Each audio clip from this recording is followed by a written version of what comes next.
প্রিয় কৃষক বন্ধু প্রীতি এবং শুভেচ্ছা নেবেন। আশা করছি আপনারা সবাই খুব ভালো আছেন। আপনাদেরকে স্বাগত জানাচ্ছি নতুন আরেকটি ভিডিওতে। আমি এই মুহূর্তে আছি একটা ক্ষীরা ক্ষেতে। এই শশা এবং ক্ষীরার চাহিদা তুঙ্গে, কারণ এই যে গরমের শুরুতে আপনার শশা এবং ক্ষীরার সাধারণত চাষ হয়, তবে আপনার মূল চাষটা হয়ে থাকে আপনার এই যে ফেব্রুয়ারি থেকে শুরু হয়। কিন্তু বাজার চাহিদা অনুযায়ী মানুষ আজকাল বীজ বপনের সময়টাকে একটু কিছুটা আগাপিছু করে নিচ্ছেন, অর্থাৎ কখনো একটু আগিয়ে নিয়ে আসছেন, কখনো একটু পিছিয়ে নিয়ে যাচ্ছেন। কারণ কি, এটা বাজারে ভালো দাম ধরার জন্যে। তো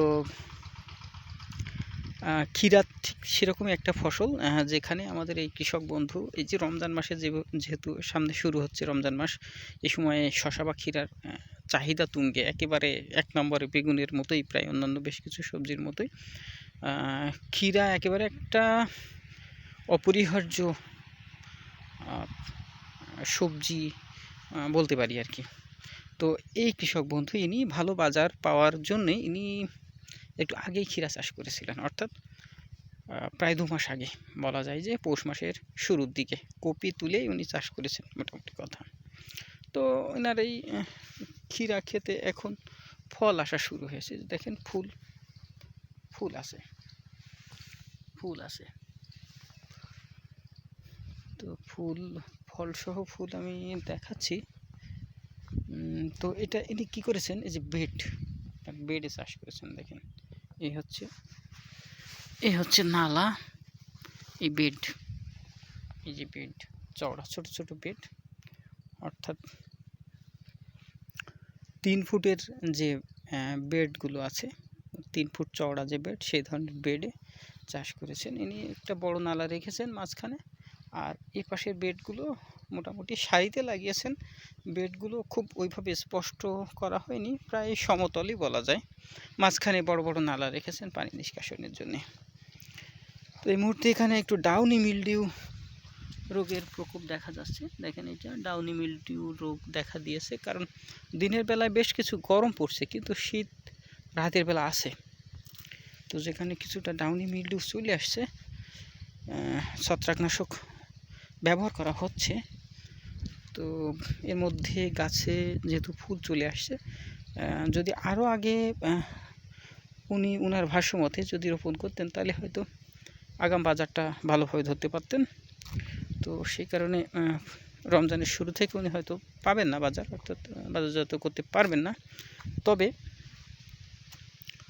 উনি মোটামুটি আশা করছেন যে প্রায় মাঝামাঝি সময় থেকে উনি ক্ষীরা বাজারজাত করতে পারবেন। তো মোটামুটি এখানকার যে পরিচর্যা, সেটা হচ্ছে আপনার উনি পর্যাপ্ত সার প্রয়োগ করেছেন। মাটিতে এখনও যে দেখেন, এখনও সার পড়ে আছে, ডিএপি পড়ে আছে, ডিএপি দিয়েছেন। আর শুরু থেকেই উনি পর্যাপ্ত টিএসপি, পটাশ, ইউরিয়া, যেগুলো সার দেওয়া হয় আর কি।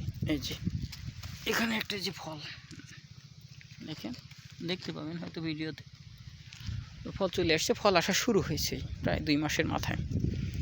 তো যেটা বলছিলাম, টিএসপি, পটাশ, ইউরিয়া, অন্যান্য যেসব সার দেওয়া হয় সাধারণত সালফার, ম্যাগনেসিয়াম, দস্তা সহ এরকম পর্যাপ্ত সব ধরনের সার ব্যালান্স আকারে, এবং অবশ্যই সেখানে জৈব সার থাকতে হবে।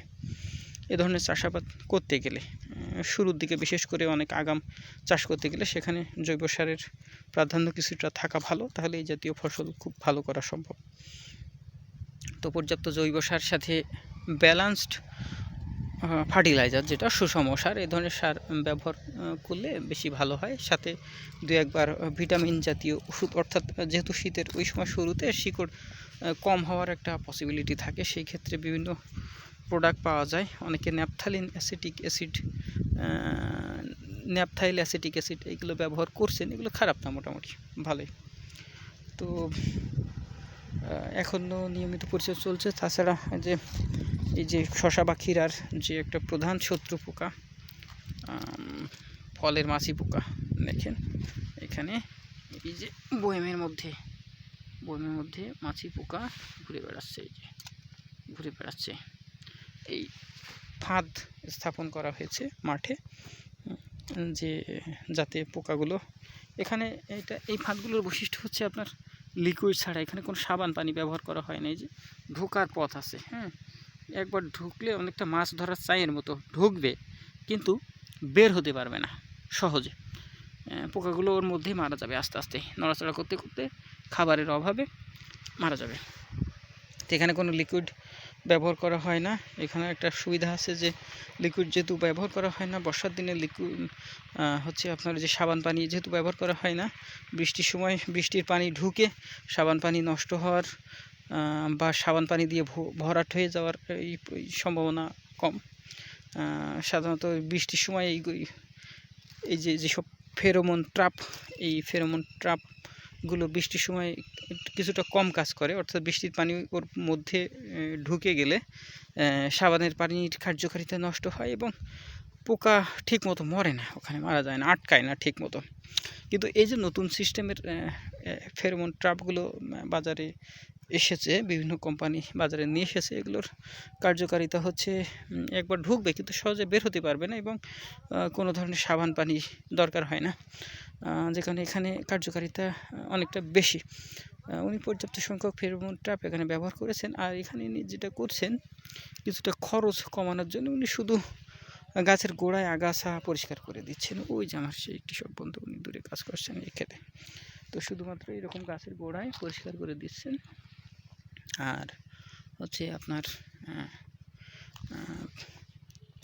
পরিষ্কার করে দিয়েছেন যাতে পুরো ক্ষেত আগাছা নাশক, পুরো ক্ষেতেই আগাছা নাশক দেওয়ার প্রয়োজন, নাশক ব্যবহারের বা হচ্ছে পুরো ক্ষেতের আগাছা পরিষ্কার করার জন্য যে শ্রমের দরকার সেটা যাতে না ব্যবহার করতে হয়, অর্থাৎ শ্রমের অপচয় কিছুটা উনি কমাচ্ছেন। যদিও এই সময়ে আসলে গাছ যেহেতু বড় হয়েছে, পুরো ক্ষেতে অতটা ভালোভাবে আগাছা না নিড়ালেও চলে, মোটামুটি পরিষ্কার রাখলেই হয়। তাছাড়া ওনার ক্ষেতে খুব বেশি আগাছা নেই। তো এই পর্যায়ে ওনার পরিচর্যা হচ্ছে, উনি এখনও কিছু সার ব্যবহার করবেন, যতদিন ফল তুলবেন সে পর্যন্ত অল্প কিছু টিএসপি, সামান্য কিছু ইউরিয়া প্রয়োজন বুঝে ও অল্প স্বল্প, এবং টিএসপির সাথে হালকা কিছু পটাশও ব্যবহার করতে পারেন। যতক্ষণ পর্যন্ত উনি আশা করবেন যে না এখনও পর্যন্ত ভালোভাবে ফল পাওয়া সম্ভব, ততক্ষণ পর্যন্ত হয় টিএসপি সাথে অল্প কিছু ইউরিয়া, পটাশ না অল্প সামান্য দিলে হয়, না দিলেও সমস্যা নেই, দিলে একটু ভালো হয় আর কি। আর হচ্ছে আপনার অথবা যদি ড্যাপ ব্যবহার করা হয় ডিএপি, তাহলে সেই ক্ষেত্রে ইউরিয়ার পরিমাণ আরও কম দিয়ে হালকা কিছু পটাশ দিয়ে মোটামুটি উনি যতবার ফল তুলবেন এবং আশা করবেন যে আমার গাছে এখনও পর্যন্ত এতদিন পর্যন্ত টিকবে, সেই অনুযায়ী উনি হালকা কিছু সার ব্যবহার করবেন। পর্যাপ্ত অলরেডি করেছেন, এরপরে আর না ব্যবহার করলেও চলে। তারপরে উনি মোটামুটি ওনার গাছের অবস্থা বুঝে উনি সার প্রয়োগ করবেন। একই সাথে এই যে ডাউনি মিল্ডিউ এসেছে, এইটার জন্য উনি স্প্রে চালিয়ে যাচ্ছেন। যেহেতু আবহাওয়ার একটা প্রভাব আছে, আমরা জানি যে হচ্ছে আপনার যখন রোদের তাপ দিনের বেলায় তাপমাত্রা বেশি থাকে এবং রাতের বেলায় তাপমাত্রা অনেক কম থাকে, অর্থাৎ সোজা কথায় দিন এবং রাতের তাপমাত্রা পার্থক্যটা অনেক বেশি হয়ে যায়, ঠিক ওই সময় ডাউনি মিল্ডিউয়ের একটা প্রকোপ চোখে পড়ে। তাছাড়া এই যে শশা জাতীয় বা ক্ষীরা জাতীয় গাছে তো অবশ্যই ডাউনি মিল্ডিউয়ের প্রকোপ অনেক বেশি হয়ে থাকে। তো সেই ক্ষেত্রে সতর্কতামূলক ব্যবস্থা হিসেবে রোগ দেখা মাত্রই বা এই ধরনের আবহাওয়া আসা মাত্রই কিছু স্প্রে করা যায়, তাতে ভালো হয়। আর হচ্ছে পোকার জন্য কিছু ওষুধ তো হালকা কিছু ইমিডাক্লোপিড টাইপের ওষুধ বা ইভামেকটিন জাতীয় ওষুধ ব্যবহার করাই যায়, কীটনাশক। আর এই যে ফেরোমন ট্র্যাপ মূলত এই ফসলের যেটা প্রধান শত্রু ফলের মাছি পোকা, সেটা থেকে আপাতত মোটামুটি কিছুটা পরিত্রাণ পাওয়া সম্ভব।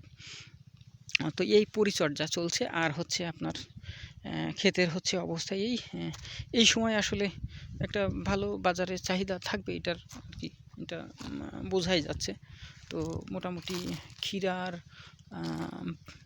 চাষও অনেকটা কমই আছে, তবে উঁচু জায়গাগুলোতে মানুষ পরিকল্পনা করে এ ধরনের চাষ করেছেন এবং আমার এই কৃষক বন্ধু সেই আশা থেকেই মোটামুটি এই চাষ তার করা এবং উনি আশা করছেন ভালো একটা অর্থ এখান থেকে উপার্জন করতে পারবেন। তো ক্ষীরার একটা ক্ষেত থেকে এই মুহূর্তে যেসব কাজকর্ম চলছে বা ক্ষেতের যে অবস্থা আছে ফসলের, তার একটা ছোট্ট চালচিত্র এখানে তুলে ধরলাম আপনাদের সামনে।